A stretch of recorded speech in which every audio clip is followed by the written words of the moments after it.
Hey, I'm Kevin Boyle. I'm a design editor at Wood Magazine. And I'm Jeff Mertz, design editor at Wood Magazine.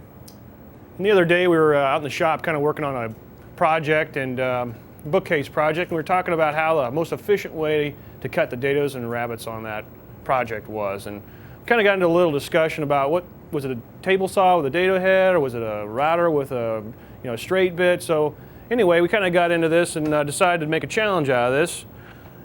You know, a lot of times we show in the magazine setups on the table saw. It's easy to explain and discuss, and it takes a little more in-depth discussion in the magazine to show every time how to set up a router jig. But I think there's a lot of people out there who use the router more than the table saw. So we wanted to see what is more efficient. Yeah. And so we kind of threw down a little challenge. Yeah, so what we decided to do is we were just going to make identical panels for a bookcase, and basically one of the things we kind of came up with is say, okay, we're going to start with a 42-inch panel. It's about 11 and a half inches deep, and we're going to cut a series of dados and a rabbet on the top and a rabbet on the back. And both tools lend some advantages and disadvantages to this, but the goal was at the end to see who could cut two sides, mirror images of each other the quickest. So the router is a great way to do things. With a simple jig, I can whip through rabbets and dados no problem. One of the nice things about a router is it's real easy to make stopped dados and grooves. So if I want a shelf that doesn't go all the way to the front of a case, I've got that option. So I think there's some benefits and trade-offs when you do it with a table saw or router, but I think that's where the router's really got you beat. Now you got some interesting points there, but I'm thinking the table saw, I think you hit on some of the strong suits is, those shims. That really helps you dial in that blade. How many router bits are making exactly the same thickness of these funky plywoods out there? So you know what? One bit. I think we're ready for a challenge here. Bring it on.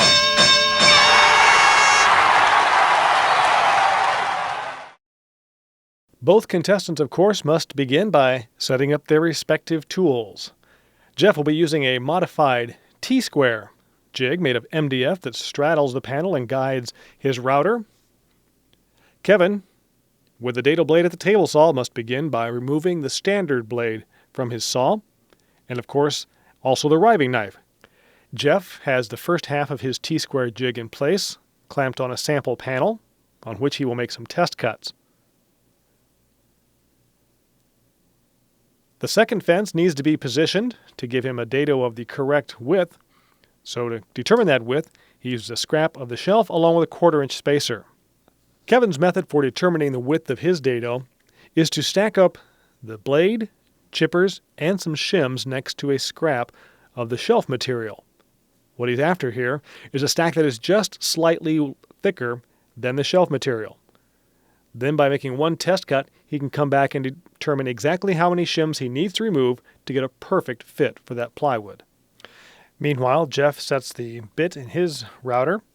The bushing will ride along the edges of his jig, and he has to account for the thickness of the jig in setting the router bit height.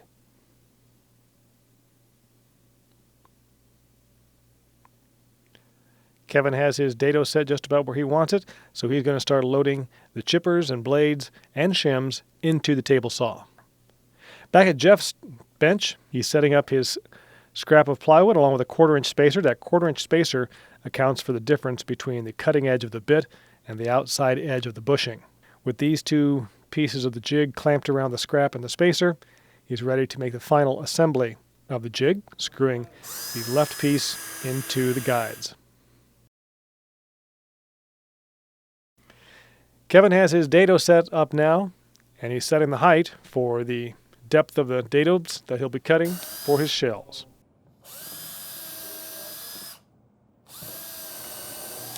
As Jeff is driving the last few screws into his jig for assembly, Kevin's making his first test cut over at the table saw. Now, as you can see, the fit for Kevin's dado is just a little bit loose, but he'll solve that by taking individual shims from the dado stack to find the one that fills the gap. Then he'll remove that shim from his dado stack, and he should be right on the money for making dados of a perfect width.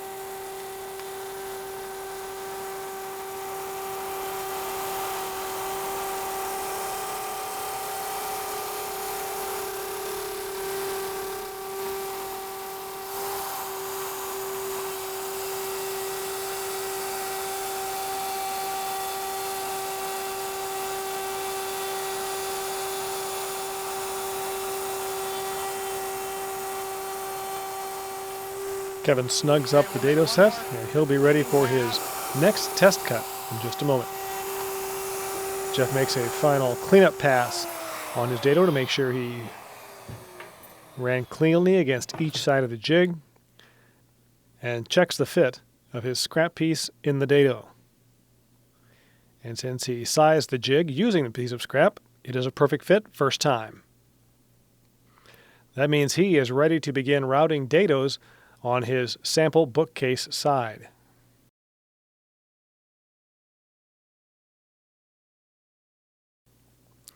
Each of the contestants will be making dado cuts across a single piece that would then be ripped in half to create two identical sides for this bookcase. Jeff, with his bookcase sides in place, marks the positions of his dados. He'll make a mark and then an X next to the mark to indicate which side is waste so he knows where to position his jig. Over at the table saw, Kevin has his dado blade reset for what he expects to be the proper width. A second test cut will reveal if his method has worked, and we'll give him a quick check, and yes, right on the money.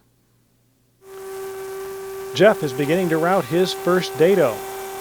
Kevin, at the table saw, sets up an auxiliary fence on the rip fence so that he can bury part of the blade right next to the fence and cut the rabbets along the end. Kevin lays out the position of the dados on his bookcase blank. Jeff moves along to his second dado, drops the jigs right along with his layout lines, positions it carefully, and then clamps it in place. Kevin's first cut is a rabbet along the end. This would hold the cabinet top. Jeff, meanwhile, fires up the router and is on to his next dado.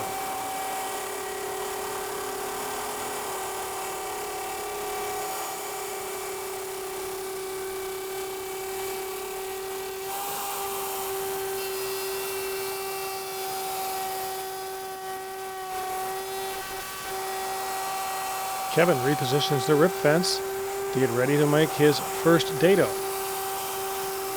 Jeff's making cleanup passes on his router to make sure the dado is properly sized and clean on all edges. Kevin measuring from the rip fence to the blade, because with the auxiliary fence attached to the rip fence, he can't rely on the gauge on the table saw rip fence. He must measure for each cut. Saw is on, and his first dado is underway. So as Jeff sets up for his third dado, Kevin has a rabbet and a single dado done.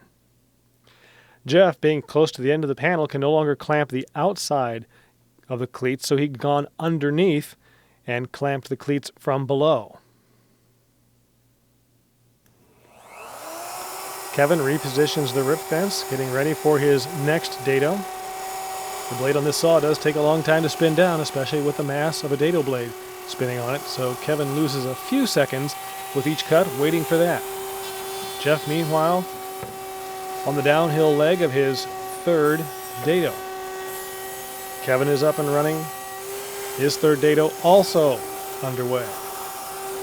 So at this point, the number of cuts about even. Kevin with 2 dados and a rabbet. Jeff with 3 dados cut. Both methods running very close to neck and neck.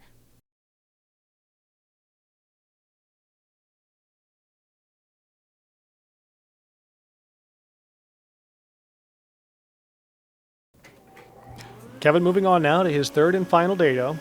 Jeff has the jig positioned to route the rabbet along the top of the panel.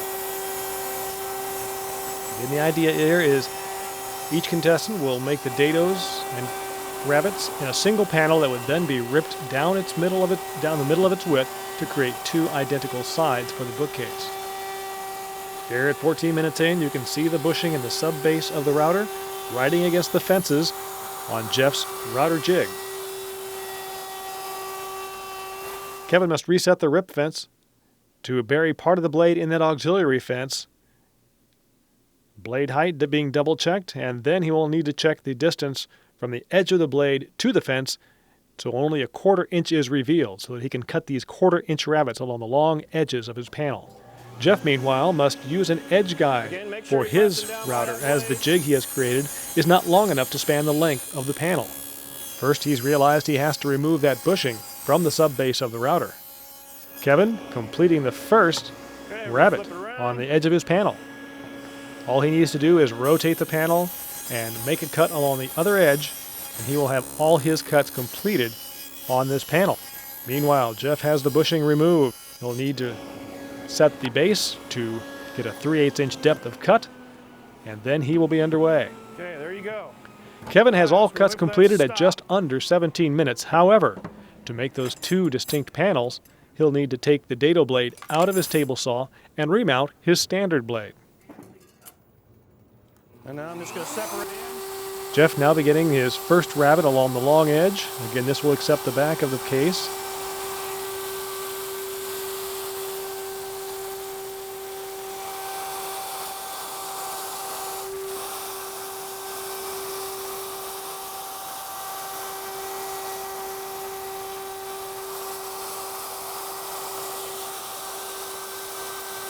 While Jeff finishes up his first rabbet, Kevin is snugging up the standard blade in his table saw and will be ready for his rip in just a matter of moments.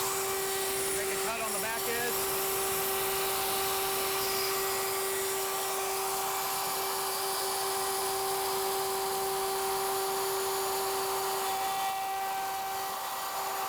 Kevin's removed the auxiliary rip fence from his table saw, repositioned his outfeed support to support the longer panel as it goes through for the cutoff. And Jeff is finishing the last portion of his last rabbet. He would be ready to head to the table saw. Kevin has his panel ripped in two. At the same time, Jeff shuts off the router. He would be heading for his table saw to make that same rip cut. Almost a dead heat, 19 minutes and 40 seconds in. Well, I have to eat a little humble pie. He beat me by about a minute. Well, that's not too bad. Really, Not at all. Really, that was totally unexpected. I thought you'd beat me. Yeah, I was pretty surprised too. You know, with a little simple setup, and you know, with anything, a little practice, getting used to using the tool, getting used to using a jig, or getting used to setting up a table saw dado blade, speeds up that process.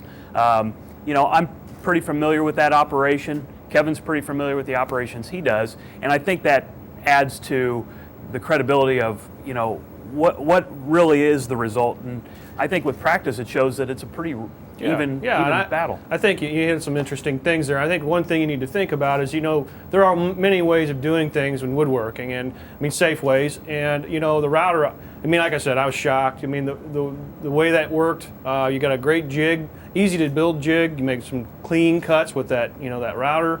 And like I said, I mean, you were that close to the end there. So I think there's a couple things that are really the takeaways. Good. Spend the money on a decent router bit. Or a good dado set. And a good dado set. You know, you think, wow, router bit, man, that's expensive, but you know, it's critical to your joinery is using a sharp tool. Absolutely. You know, and I was using a downward cut spiral, so I wouldn't have any lift up of the any chip out. Yep. And you were using a zero clearance. Zero clearance inserts are a key thing. You know, anytime, even with your single blade, but a zero clearance insert, I mean, you got to remember that blade's cutting on the downward pull there, so it's going to tear up material. Again, I'll talk about the quality of a piece of equipment. That dado set, invest in a good dado set. You know, it possibly could last you a lifetime. Absolutely. I think I still have my first dado set. It works great. The shims, they come and go, but invest in the tool. And great job, Jeff. Great job.